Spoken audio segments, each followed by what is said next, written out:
سورہ بقرہ میں اللہ تعالیٰ نے ہدایت یافتہ لوگوں کا تذکرہ کیا، ہدی للمتقین، کہ اس کتاب سے ہدایت ملے گی پرہیزگار لوگوں کو۔ ہدایت یافتہ لوگوں کی کیا صفات ہوتی ہیں ان کا بیان کیا۔ اس کے بعد وہ لوگ جو اس کتاب سے ہدایت نہیں لیتے ان میں پھر دو فریقوں کا تذکرہ کیا، ایک وہ جو پکے کافر ہیں اور ایک وہ جو پکے منافق ہیں۔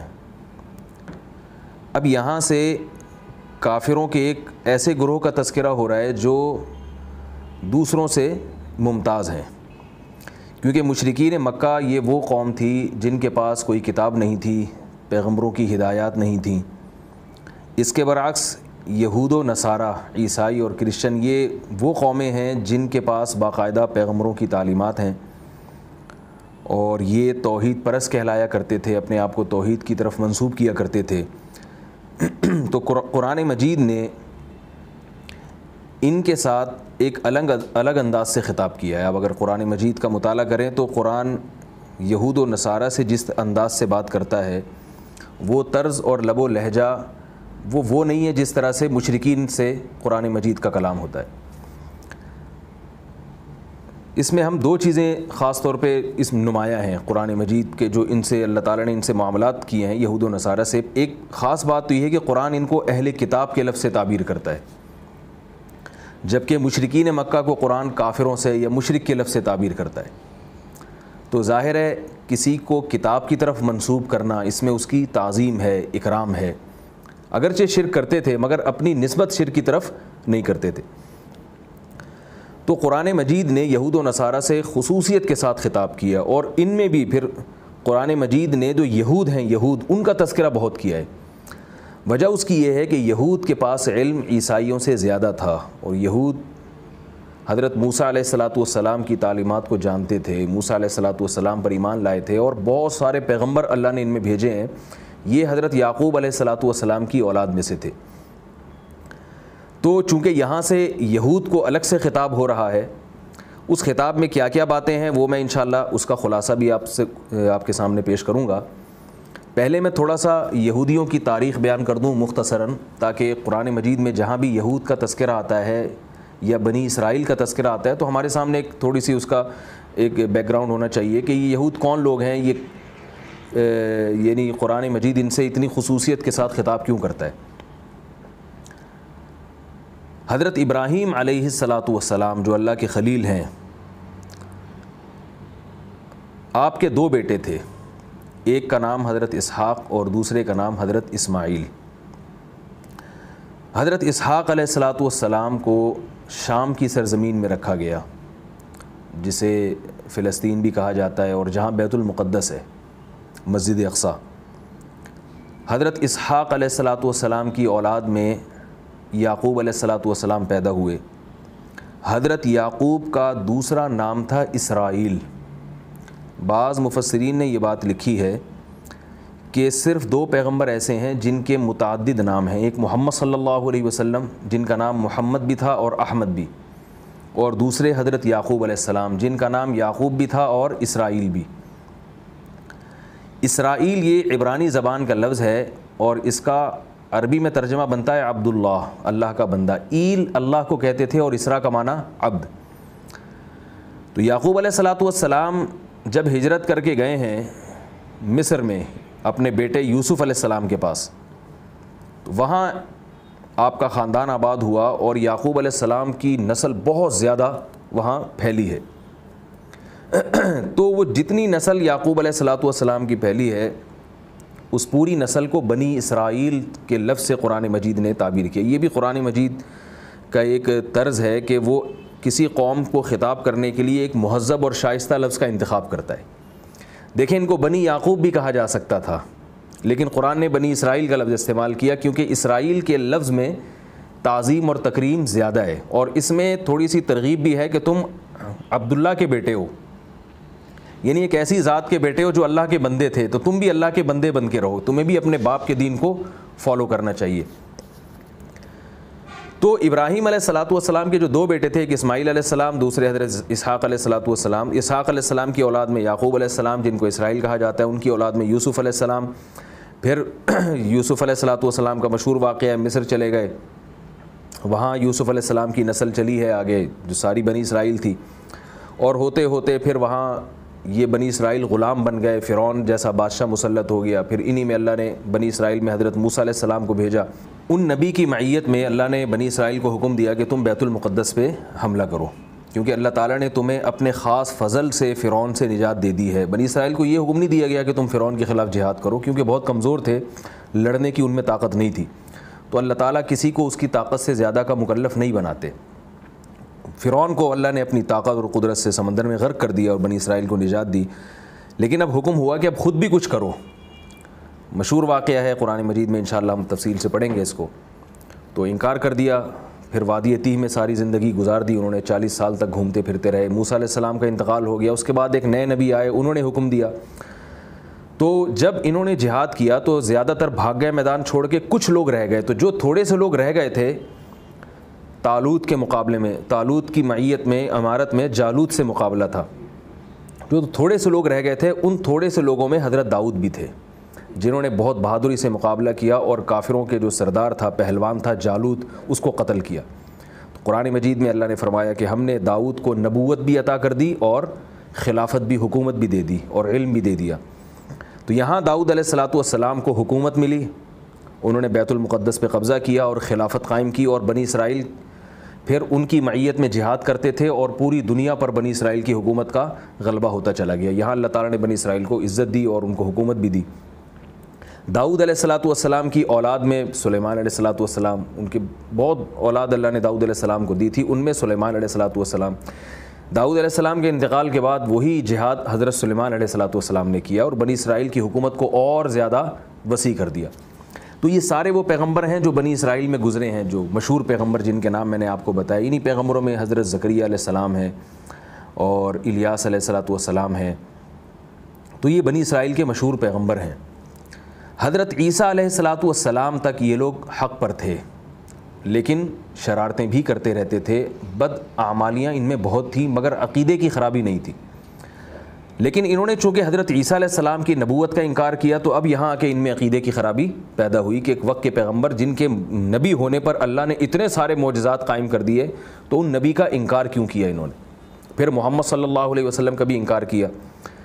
تو البتہ چونکہ ان کے پاس آسمانی کتابوں کا علم بہت تھا، یہ باقاعدہ تورات کے حافظ ہوا کرتے تھے، زبور کے حافظ ہوا کرتے تھے، تو پوری دنیا ان کی طرف دیکھتی تھی کہ اگر محمد صلی اللہ علیہ وسلم سچے نبی ہیں تو یہودی ان پر ایمان کیوں نہیں لاتے؟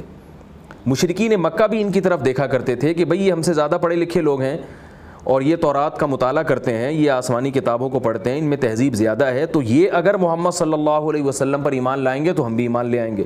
بہت سے ایمان لائے بھی، لیکن اکثر نے انکار کیا۔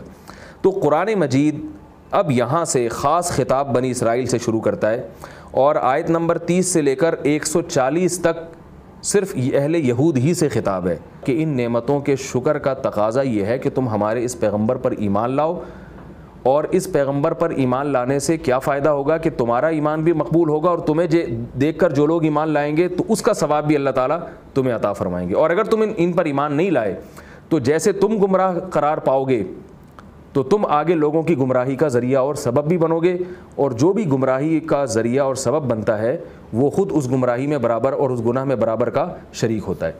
تو یہاں سے یہ خطاب شروع ہو رہا ہے، فرمایا یا بنی اسرائیل اذکروا نعمتی التی انعمت علیکم، اے بنی اسرائیل اذکروا نعمتی التی، میری اس نعمت کو یاد کرو، انعمت علیکم، جو نعمت میں نے تم پر کی، وَأَوْفُوا بِعَهْدِي، اور میرے عہد کو پورا کرو، میرے معاہدے کو پورا کرو، اوفی بعہدکم، میں بھی تمہارے معاہدے کو پورا کروں گا۔ وہ معاہدہ کیا ہے اس کا تذکرہ میں کرتا ہوں، وَإِيَّايَ فَارْهَبُونَ، اور صرف مجھی سے ڈرو۔ ہوا یہ تھا کہ اللہ تعالیٰ نے بنی اسرائیل سے تورات میں معاہدہ کیا تھا، اور اس معاہدے کا اللہ نے قرآن مجید میں بھی ذکر کیا ہے، وَإِذْ أَخَذَ اللَّهُ مِيثَاقَ بَنِي إِسْرَائِيلَ، فرمایا اس وقت کو یاد کرو جب اللہ نے بنی اسرائیل سے معاہدہ لیا۔ وہ کیا معاہدہ کیا؟ کہ میں جب تمہاری طرف پیغمبر بھیجوں گا تو تم نے ان پیغمبروں پر ایمان لانا ہے، لئن اقمتم الصلاۃ وآتیتم الزکاۃ وآمنتم برسلی وعزرتموہم، کہ اگر تم نے نماز قائم کی اور زکوٰۃ قائم کی، زکوٰۃ ادا کی، تو میں تم پر زمین اور آسمان کی نعمتوں کو برسا دوں گا۔ یہاں اللہ تعالیٰ نے جو بنی اسرائیل سے معاہدہ کیا اس میں دو چیزوں کا ذکر کیا، ایک پیغمبروں پر ایمان، اس کا تو عقیدے سے تعلق ہے، دوسری چیز ہے عملی زندگی میں بہتری۔ اس عملی زندگی میں نماز اور زکوٰۃ کا ذکر کیا ہے، اس لیے کہ یہ نماز اور زکوٰۃ مذہب کا ایک ایسا یعنی دین کا ایک شعبہ ہے کہ اس کے بغیر مذہب مکمل نہیں ہوتا۔ یہودیوں میں یہ خرابی آئی تھی کہ وہ نماز تو پڑھ لیتے تھے مگر زکوٰۃ نہیں دیتے تھے۔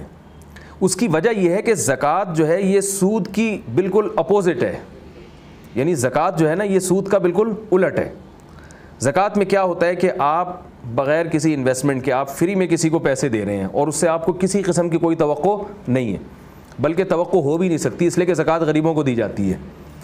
یہودیوں نے کیا کیا، اس کے الٹ کرنا شروع کر دیا کہ نہ صرف یہ کہ زکوٰۃ نہیں دیتے تھے بلکہ دنیا میں سودی نظام کو رائج کیا کہ ہم آپ کو پیسہ دیں گے اس نیت سے کہ آپ وہ پیسہ ہمیں بڑھا کر لوٹائیں گے، اور وہ شرکت اور مزاربت کی بنیاد پر نہیں، جائز تجارت کی بنیاد پر نہیں، بلکہ سود کی بنیاد پر۔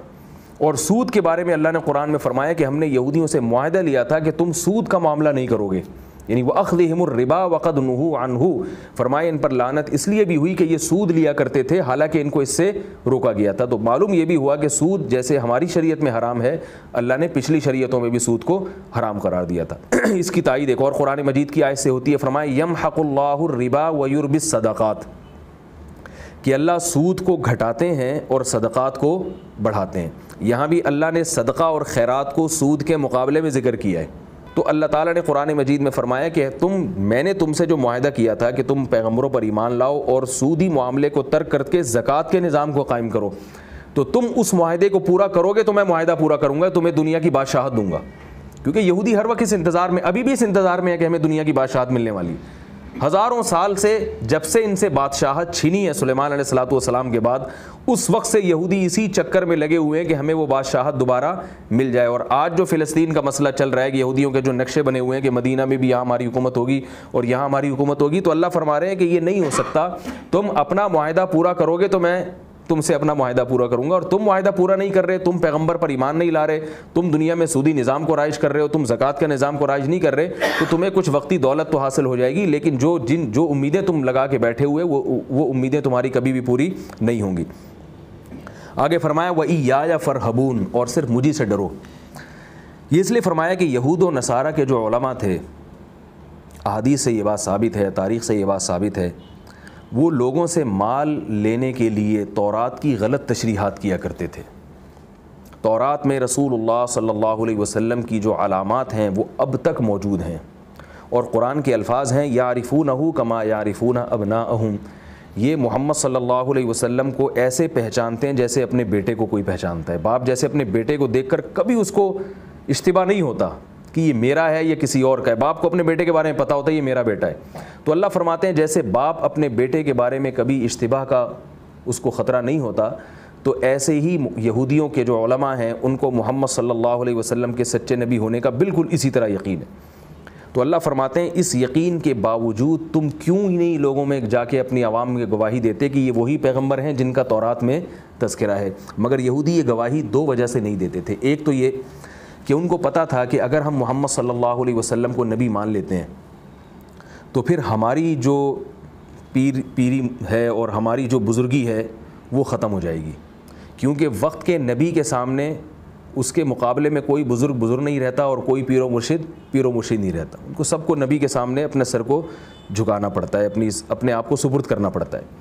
دوسرا ان کو ڈر یہ تھا کہ یہ جو ابھی ہمارے جو ہدیے اور نذرانے ہمیں لوگوں سے وصول ہو رہے ہیں تو اس سے کیا ہوگا کہ لوگ خلاف ہو جائیں گے، اور جو ہدایہ اور نذرانے آ رہے ہیں جیسے قرآن مجید میں ایک دوسرے مقام پر آتا ہے لَيَأْكُلُونَ أَمْوَالَ النَّاسِ بِالْبَاطِلِ إِنَّ كَثِيرًا مِنَ الْأَحْبَارِ وَالرُّهْبَانِ لَيَأْكُلُونَ أَمْوَالَ النَّاسِ بِالْبَاطِلِ، کہ ایمان والو بہت سارے یہود و نصارہ کے روحانی پیشوا ایسے ہیں جو لوگوں کا مال ناحق طریقے سے کھاتے ہیں، ان کو غلط تعلیمات دیتے ہیں تاکہ ان کے ہدیے اور نذرانے وصول ہوتے رہیں۔ تو ان کو یہ ڈر تھا کہ ہم اگر یہ حق بات کریں گے تو یہ ہمارے ہدایہ اور نذرانے ختم ہو جائیں گے۔ تو اللہ نے ان سے خطاب کیا وَإِيَّايَ فَارْهَبُونَ، کہ تم صرف مجھے سے ڈرو۔ وآمنوا بما انزلت، یعنی لوگوں سے نہ ڈرو، وآمنوا بما انزلت، اور جو کتاب میں نے نازل کی ہے قرآن کی شکل میں، جیسے تم تورات پر ایمان لاتے ہو، زبور پر ایمان لاتے ہو، بالکل اسی طرح اس قرآن پر بھی ایمان لاؤ، مصدقا لما معکم، اور بڑی بات یہ ہے کہ ایسا نہیں ہے کہ اس قرآن پر ایمان لانے سے تمہیں اپنی کتابوں پر ایمان کو چھوڑنا پڑ جائے، بلکہ اس قرآن کے مضامین بالکل وہی ہیں جو تورات اور انجیل کے مضامین ہیں۔ ایسی صورت میں تو ایمان لانا تمہارے لیے آسان ہے، اس لیے کہ یہ وہی بات کر رہی ہے جو تورات اور انجیل باتیں کیا کرتی تھی، جو تورات اور انجیل کی تعلیمات ہیں، کیونکہ وہ بھی اللہ کا کلام، یہ بھی اللہ کا کلام۔ تو جب تمہیں ایسی بات کے ایمان کا مکلف کیا جا رہا ہے کہ جو تمہاری اپنی کتابوں کے خلاف نہیں ہے، تو پھر تو کون سی چیز ہے جو رکاوٹ بن رہی ہے؟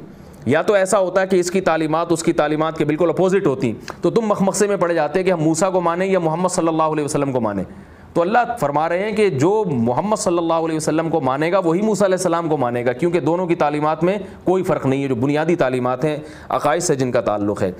تو فرمایا آمنوا بما انزلت، ایمان لا پر جو میں نے نازل کی، مصدقا لما معکم، یہ کتاب تصدیق کرتی ہے لما، اس کتاب کی، معکم جو تمہارے پاس موجود ہے، اس کی باتوں کی تصدیق کرتی ہے، ولا تکونوا اول کافر بھی، اور نہ ہو جاؤ اس کتاب کے انکار کرنے والوں میں سے پہل کرنے والے، یعنی اس کے تم اگر انکار کرو گے تو تمہارے انکار کی وجہ سے دوسری قومیں بھی انکار کریں گی، تو پہلے منکر کون قرار پاؤ گے؟ تم، اور جو جس گناہ میں پہل کرتا ہے وہ بعد والوں کا بھی ذمہ دار ہوتا ہے۔ تو ایسا مت کرو کہ تم کفر کی بنیاد رکھنے والوں میں تمہارا شمار ہو جائے، دوسری قوم اگر انکار کرے گی تو وہ صرف کافر کہلائے گی، اور تم اگر انکار کرو گے تو کافروں میں پہل کرنے والے کہلاؤ گے، برائی میں پہل کرنے والے کہلاؤ گے۔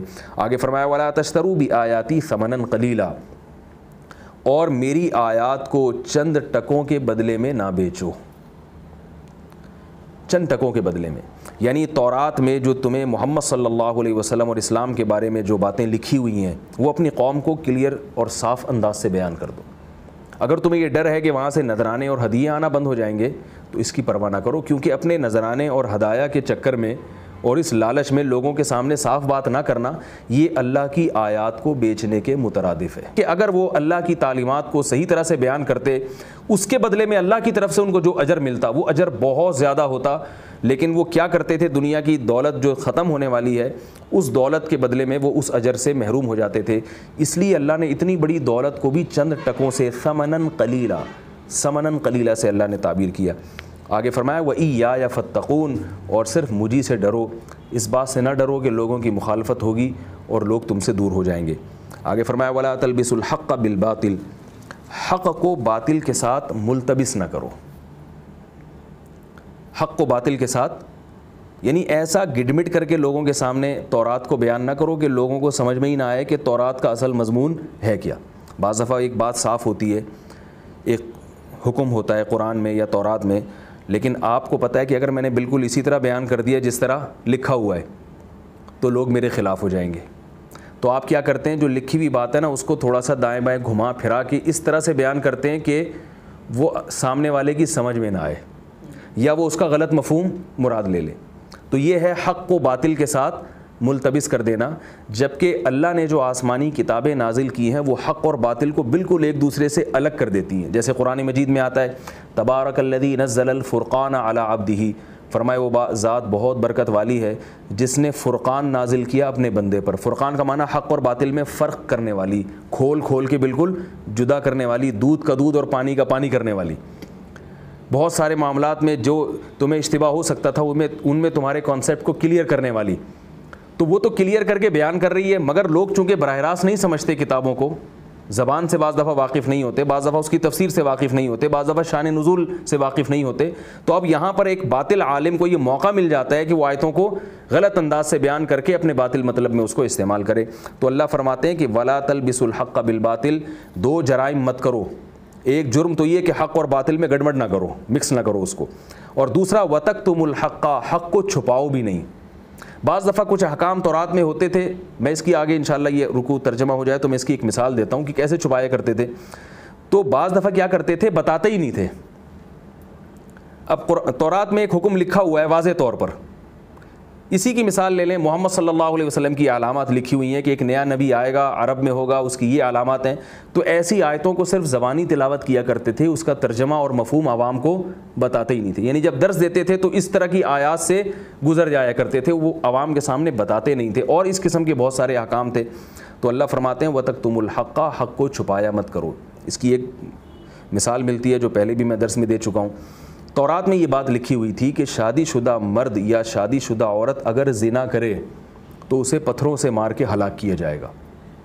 یہ تورات کا حکم تھا. اب جیسے آج کل بھی آپ نے ہمارے بہت سارے مفکر دیکھے ہوں گے جو سمجھتے ہیں کہ اگر ہم نے اس حکم کو ٹیلی ویژن میں بیٹھ کے بیان کر دیا تو اس سے گویا اسلام بدنام ہو جائے گا, غیر مسلم کیا کہیں گے کہ ان کے مذہب میں اتنی شدید, یعنی گویا یہ تو ظلم ہے. تو بھائی اب یہ ظلم ہے یا نہیں, یہ تو اللہ کا کام ہے نا. یہ ہمارا تو کام یہ ہے کہ جو بات قرآن و سنت میں جس طرح سے ہے ہم اس کو اسی طرح سے لوگوں کے سامنے بیان کریں. تو آج بھی آپ نے اس طرح کے بہت سارے لوگ دیکھے ہوں گے جو گویا اپنے خیال کے مطابق اسلام کو بدنامی سے بچانے کے لیے, یہ اپنے آپ کو بدنامی سے بچانے کے لیے اسلام کی ایسے تشریح کرتے ہیں جس سے لوگ تو خوش ہو جاتے ہیں مگر وہ اسلام کا حکم نہیں ہوتا. تو یہودیوں کے دور میں ایک ایسا کیس ہوا نبی صلی اللہ علیہ وسلم کی موجودگی میں کہ یہودیوں میں کسی شادی شدہ مرد نے کسی میرڈ لڑکی سے زنا کر لیا اور گواہوں سے ثابت ہو گیا. جب یہ یہودی پادریوں کے پاس یہ کیس گیا, یہودیوں کے جو مذہبی رہنما ہیں ان کے پاس جب یہ کیس گیا تو وہ جانتے تھے کہ تورات میں لکھا ہوا ہے کہ ان کو پکڑ کے رجم کر دو, پتھروں سے مار کے ہلاک کر دو. اب ان کا ڈر ہوا کہ اگر ہم یہ تورات کا حکم پڑھ کے سنائیں گے تو مسئلہ یہ ہوگا کہ لوگ ہم سے بدگمان ہوں گے, دور ہو جائیں گے. تو انہوں نے لوگوں سے یہ کہا کہ بھئی اس کیس کو محمد صلی اللہ علیہ وسلم کے پاس لے جاؤ, وہ جو فیصلہ کریں اس فیصلے کو قبول کر لو. تو یہ لوگ چلے گئے نبی صلی اللہ علیہ وسلم کے پاس. آپ صلی اللہ علیہ وسلم نے فرمایا کہ تم یہودی ہو, ابھی تک تم نے اسلام قبول نہیں کیا ہے, تو تورات کا جو فیصلہ ہوگا وہی تم پہ نافذ کروں گا میں. شریعت میں جائز ہے کہ اگر کوئی غیر مسلم ہے اور وہ اسلام جب تک قبول نہیں کرتا تو اس کی اجازت ہے شریعت میں کہ آپ اس کو اسی کے مذہب کے مطابق اس پر فیصلہ کریں. تو نبی صلی اللہ علیہ وسلم نے اسی اصول کے تحت حکم دیا کہ تورات لائی جائے, اور تورات میں جو حکم ہے شادی شدہ مرد کے زنا کے بارے میں اسی حکم کو ان پہ نافذ کیا جائے. تورات لائی گئی. یہودی عالم نے جب تورات کی تلاوت شروع کی تو یہ ہوشیاری کی کہ تورات میں جہاں رجم کی آیات تھیں وہاں انہوں نے ہاتھ رکھ لیا اور وہ آیات چھوڑ کے بقیہ آیات تلاوت کرنا, ان آیات کی تلاوت انہوں نے شروع کر دی.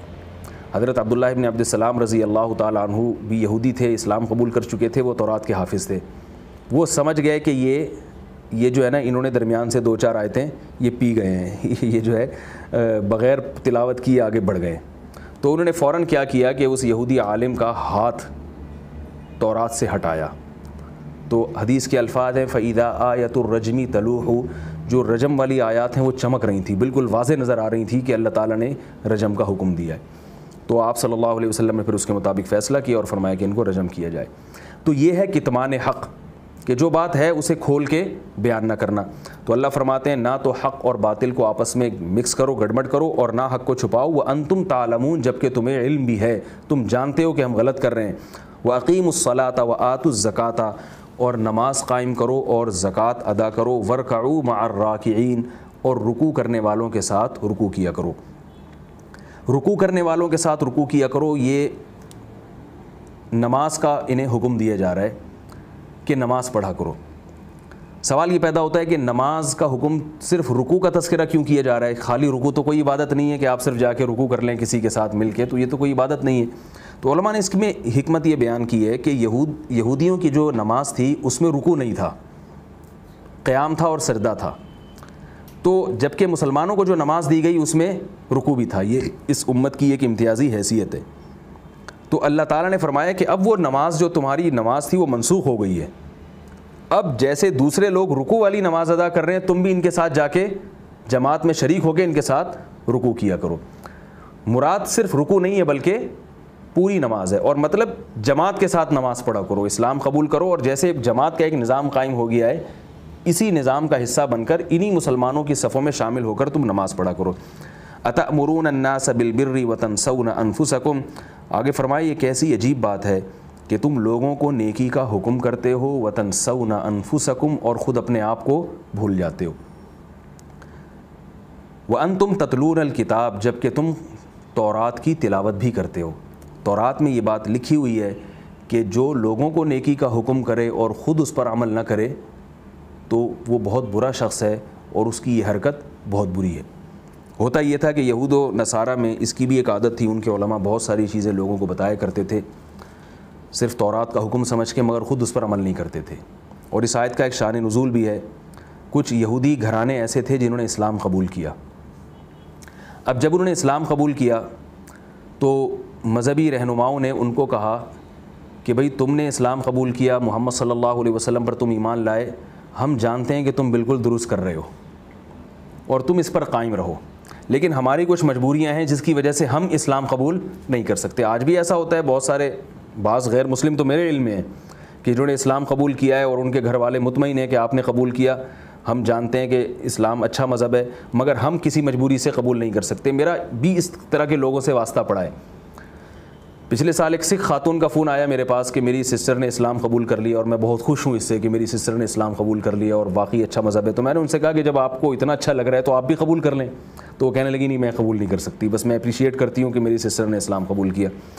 تو یہود میں بھی یہ تھا کہ بعض ان میں ایسے معتدل تھے جو دوسروں کو تو اپریشیٹ کرتے تھے کہ تم نے اسلام قبول کیا، تم اچھا کر رہے ہو، لیکن خود نہیں کرتے تھے اور خود کہتے تھے ہماری مجبوریاں ہیں، خاندانی رسم و روایات ہیں۔ تو اللہ نے ایسے موقع پر ان سے خطاب کیا، فرمایا تأمرون الناس بالبر، یہ کیسی بات ہے کہ تم دوسروں کو تو محمد صلی اللہ علیہ وسلم پر ایمان لانے کا حکم دے رہے ہو، وتنسون انفسکم لیکن اپنی ذات کو بھول رہے ہو۔ اتأمرون الناس بالبر وتنسون انفسکم وانتم تتلون الکتاب، تم کتاب کی تلاوت بھی کرتے ہو، افلا تعقلون، تو کیا تم عقل سے کام نہیں لیتے؟ یہ کیسی بات ہے، ان کو ترغیب دے رہے ہو اور خود اس پر عمل نہیں کر رہے۔ فرمایا واستعینوا بالصبر والصلاۃ، اور صبر اور نماز کے ذریعے مدد طلب کرو، وانھا لکبیرۃ الا علی الخاشعین، اور یہ نماز بہت مشکل ہے سوائے ان لوگوں پہ جن کے دل میں خشوع ہے۔ الذین یظنون انہم ملاقو ربہم، یہ وہ لوگ ہیں جو یہ یقین رکھتے ہیں کہ ان کی اپنے رب سے ملاقات ہونے والی ہے، وانہم الیہ راجعون، اور اپنے رب کی طرف لوٹ کر جانے والے ہیں۔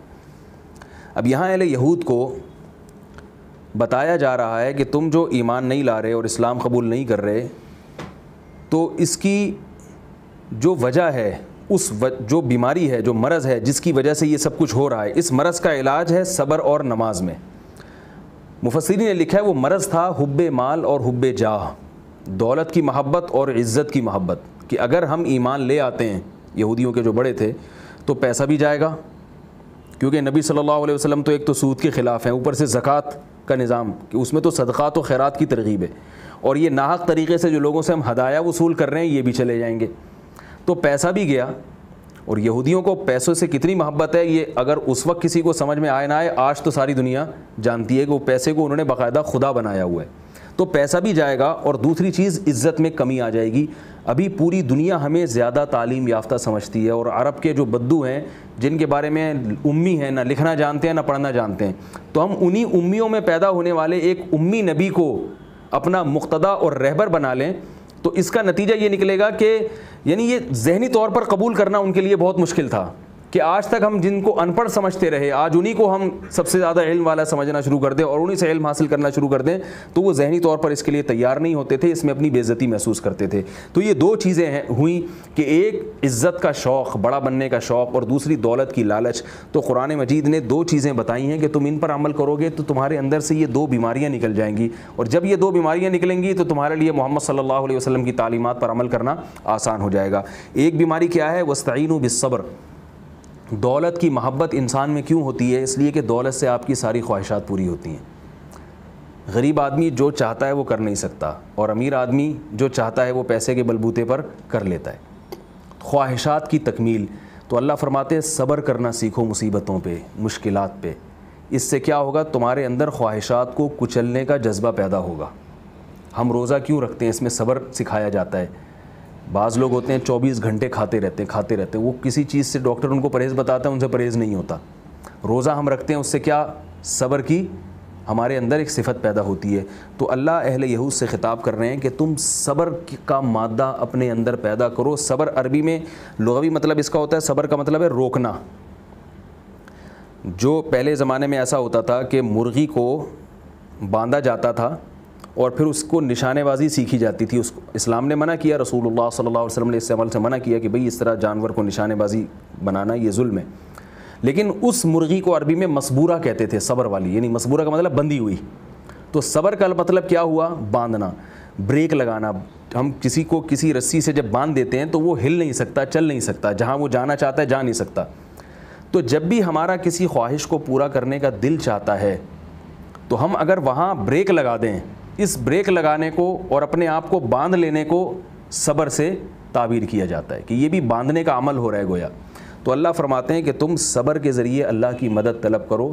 یعنی تم جب صبر کرنا سیکھو گے, خواہشات پہ کنٹرول کرو گے, تو تمہارے اندر پیسے کی محبت نکلے گی.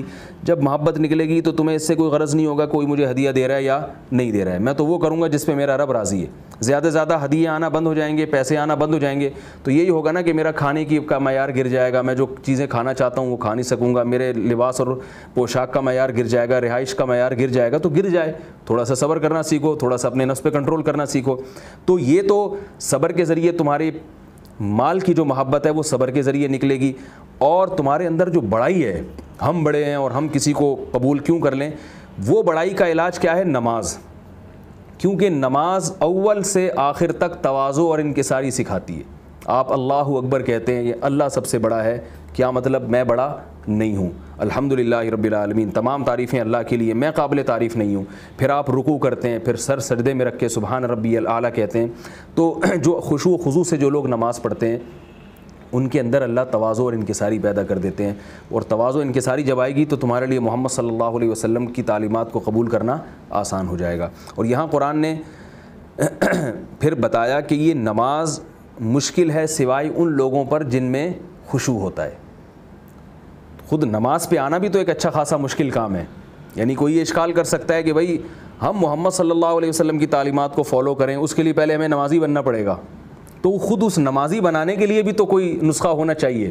تو وہ نسخہ اللہ تعالیٰ نے آگے بیان کیا. فرمایا اس کا طریقہ یہ ہے کہ تم اپنے اندر خشوع پیدا کر لو. خشوع کیسے پیدا ہوگا؟ الذین یظنون انہم ملاقو ربہم, تم ہر وقت یہ گمان رکھا کرو کہ ہماری اپنے رب سے ملاقات ہونے والی ہے. جب تمہارے ذہن میں یہ تصور آئے گا نا کہ یہ دنیا ختم ہونے والی ہے, ایک دن رب کی عدالت میں کھڑے ہو کر اس کے سامنے حساب و کتاب دینا ہے, تو ظاہر ہے پھر جو کچھ کرو گے اس کے بارے میں خوف پیدا ہوگا کہ بھئی ہمیں اس کا حساب دینا ہے. ابھی تم صرف اس دنیا کو دیکھ رہے ہو, تو آخرت کا تصور پیدا کرو.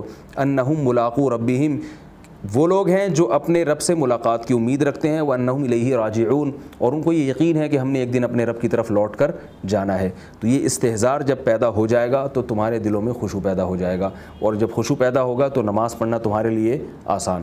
خشوع کی علماء نے جو ڈیفینیشن کی ہے, خشوع کہتے ہیں کہ کسی کی قدرت کا آپ کو علم ہو اور اپنی حقارت کا علم ہو. یعنی آپ کو اپنے حقیر ہونے کا علم ہو, کمتر ہونے کا, اور سامنے والے کے طاقتور ہونے کا علم ہو. تو اس علم کے بعد اس کے سامنے آپ کی جو کیفیت بنتی ہے اس کیفیت کو خشوع کہا جاتا ہے.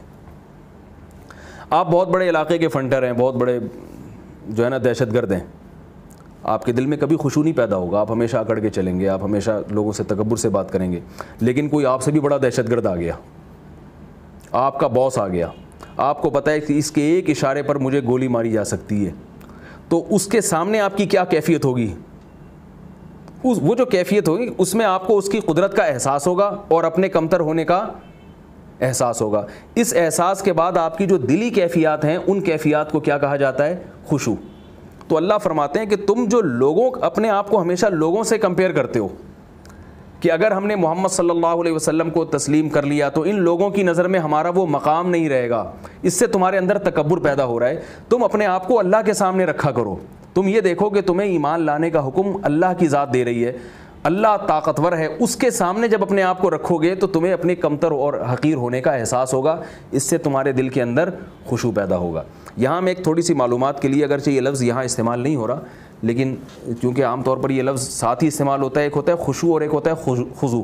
ہم کہتے ہیں نا بھائی فلاں آدمی نماز پڑھ رہا ہے بہت خشوع و خضوع کے ساتھ, تو علماء نے لکھا ہے کہ خشوع کا جو مطلب ہے وہی مطلب بالکل خضوع کا بھی ہے, کوئی فرق نہیں ہے. لیکن جب یہ لفظ دونوں ساتھ ساتھ استعمال ہوں تو پھر خشوع اور خضوع میں تھوڑا سا فرق ہوتا ہے. وہ یہ کہ خشوع کہتے ہیں دل کی ان کیفیات کو جن کا اظہار آپ کی زبان سے ہو رہا ہے، اور خضوع کہتے ہیں دل کی ان کیفیات کو جن کا اظہار آپ کے جسم سے ہو رہا ہے۔ مثال کے طور پر کوئی بہت بڑا دہشت گرد ہے، کوئی طاقتور ہے، یا بہت کوئی ظالم ہے، یا کوئی بہت طاقتور حاکم ہے، آپ اس کے سامنے جب بیٹھے ہیں تو آپ جب اس سے بات کریں گے تو آپ کی آواز میں نرمی ہوگی، ممکن ہے آپ کی آواز کپ کپانے لگے، تو اس کیفیت کو کیا کہا جائے گا؟ خشوع۔ اور آپ کے جسم سے، باڈی سے بھی یہ شو ہو رہا ہوگا کہ آپ اس وقت کسی گھبراہٹ میں ہیں، بہت تواضع میں ہیں، آپ نے کندھے جھکائے ہوئے ہوں گے، سر تھوڑا سا جھکایا ہوا ہوگا، ایسا نہیں کہ سینہ کڑا کے اس کے سامنے بات کریں۔ تو یہ جو باڈی سے اور جسم سے جو آپ کی کیفیت ظاہر ہو رہی ہے، اس کو کیا کہیں گے ہم؟ خضوع۔ تو یہ جب ہے جب یہ دونوں لفظ اکٹھے استعمال ہوتے ہیں۔ عربی میں بہت سارے الفاظ ایسے ہیں کہ جب وہ ایک ساتھ استعمال ہو تو ان کا مطلب الگ الگ ہوتا ہے، لیکن جب وہ الگ الگ استعمال ہو تو وہ ایک ہی معنی میں ہوتے ہیں۔ اس کی ایک اور مثال ملتی ہے ایمان اور اسلام۔ قرآن مجید میں جو مومن کا مطلب ہے وہی مسلم کا مطلب ہے، جو مسلم کا مطلب ہے وہی مومن کا مطلب ہے، لیکن جب یہ دونوں لفظ ایک ساتھ استعمال ہوتے ہیں، ان المؤمنین والمؤمنات والمسلمین والمسلمات، اب ایک ساتھ استعمال ہو رہے ہیں، تو یہاں مومن کا مطلب ہوگا کہ جن کا عقیدہ درست ہو، اور مسلم کا مطلب ہوگا کہ صرف عقیدہ درست نہ ہو بلکہ اپنے آپ کو انہوں نے پریکٹیکلی اور عملی طور پر اسلام کے حوالے کر دیا ہو، یعنی اس کے مطابق عمل کرنا بھی شروع کر دیا ہو۔ تو یہ فرق ہے مومن اور مسلم میں جب وہ ایک ساتھ استعمال ہوتے ہیں، لیکن ویسے قرآن میں جہاں مومن ہے وہی مسلم ہے، اور جہاں مسلم ہے وہی مومن ہے، کوئی فرق نہیں ہے ان دونوں میں۔ اللہ تعالی ہم سب کو سمجھنے کی، عمل کرنے کی توفیق عطا فرمائے۔